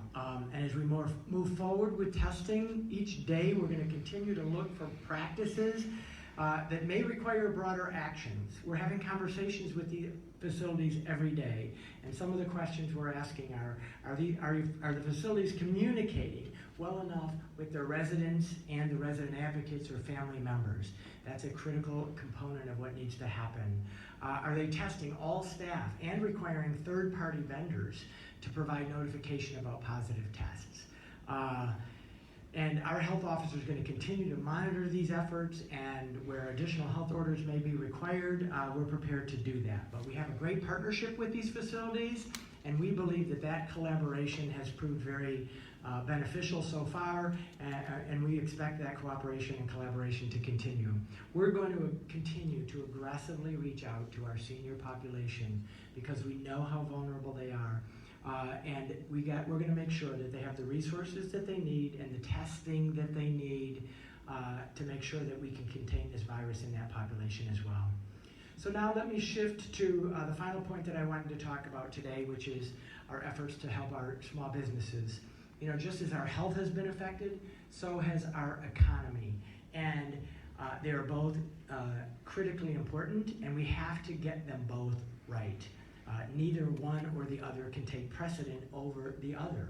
And this is, you know, when I look around and I read the papers and I see some of the things that are going on, this is a nuance or a balance that's not always easy to achieve in our collective politics, frankly. But it's absolutely critical that we keep our eye on both of these things. And so we've already started to see the economic effect on our state. According to the Bureau of Economic Analysis, the GDP in the United States shrunk by almost 5% in the first quarter, and that's going to get worse. I heard the numbers this morning that in Michigan there's 1.26 million Michigan residents who have filed for unemployment insurance since the beginning of this pandemic. That's more people than live in Oakland County. I mean, it just gives you the magnitude of the economic impact, and that is not lost on any of us. And we know that critical to that is our small businesses. 93% of the businesses in Oakland County are small businesses, under 50 employees. So I'm really proud that at the end of March, my administration, working collaboratively and hand in hand with our Board of Commissioners, announced a $3 million small business stabilization fund with 1.15 million of which came from the MEDC to the state of Michigan, and I appreciate their support as well, so that we could give out grants to our small businesses throughout the county. 2.3 million has now gone out the door directly to the small businesses that applied, and that went out earlier this week because we knew it was important to get that money in their hands quickly. The other $700,000, by the way, was set aside to help our small manufacturing companies shift their production from what they were making to making still needed and critical PPEs. And we've begun to give those grants out as well. We have a company in Pontiac that's making medical grade masks now, and we have a company in the north end of the county that is making face shields for our first responder healthcare folks. And so critical need there, and more money available to help those companies do that. So 800 businesses across Oakland County received these grants, and what we know is that it was just a critical infusion of quick money to help pay the rent or the mortgage, keep the lights on, pay an employee or two to stick around. Things that are just in the ordinary course of business, but without could have put them under. And we need to do what we can to support this sector, this huge and important sector of our economy. Now, the maximum award allowed was $10,000, and some folks got that. The average grant was anywhere from between $2,500 and $5,400, depending on the location and the request. And we felt pretty good about that. That was, I think, may have been the largest program of its kind in the state at the time, and we felt really good about how quickly we were able to do that, how we were able to, by the way, identify those companies. And I want to talk about that for a little bit, because it wasn't us sitting here in Pontiac figuring out who should get the money, but we created 10 zones across Oakland County. We wanted to get community input from the local chambers, the local DDAs, the local elected officials, the folks who are on the ground in their communities. And so we formed 10 zones across Oakland County, 12 zones across Oakland County, and 12 boards who helped make these decisions. It wasn't me. So, and they had to do that based on the strict guidelines of the MEDC money and the parameters of the thing. But we kept it as loose as possible so that they could spend it on as many things as possible. So that was the good news. But the disheartening news is that we had more than 7,300 businesses apply. And like I said, we gave out 800 grants, 7,300 businesses applied. That represents 17% of the total amount of businesses in Oakland County. A huge need. The total request from them, $80 million. So we felt good about the $3 million. Like I said, I think we leaned in and led the way in the state on that. But we know that there's so much more need. And that's not to say that there aren't other resources out there for those businesses, but in some cases they didn't qualify. In some cases, like with the PPP, the monies did not get where a lot of us had hoped that they would go. And some of it is just taking longer than they expected. And some of these businesses literally need a lifeline now. So it was clear to us that we needed to do more. So that's why I'm really pleased to announce that my administration, again, working with the Board of Commissioners, and they met last night, so this is breaking news. The Board of Commissioners met last night and unanimously approved the support of an additional $12 million in available grants to these businesses, to the businesses who applied in the first round, where there's still an incredible need and we weren't able to supply those needs. So we're going to go back at it. We're going to do a round two with an additional $12 million This is unprecedented, but we're going to continue to use the same system. We're going to use these 12 district panels that we've empowered to make these decisions, and we're going to do it quickly. We're going to get this money out the door as quickly as we can because we know the urgency that is there.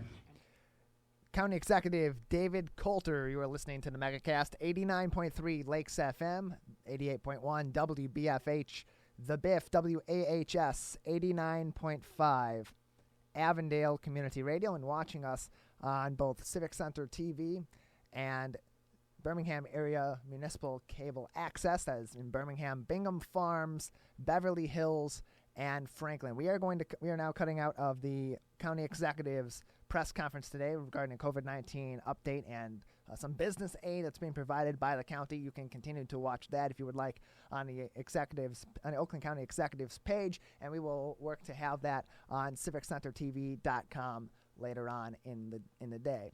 That is going to be all we have for you today on the Megacast. You can tune in tomorrow for our final show of the week. Dave, Scott, and I will be back at 10 a.m. until 12 noon tomorrow with a whole slew of guests. So we thank Oakland University for having us on their Facebook page on today's program. Our guests, Ora Hirsch Pescovitz, Steve Schettenhelm, Dan Dickerson, Lynn Swearhorn, and John Young. This has been the Megacast. Thank you very much for tuning in.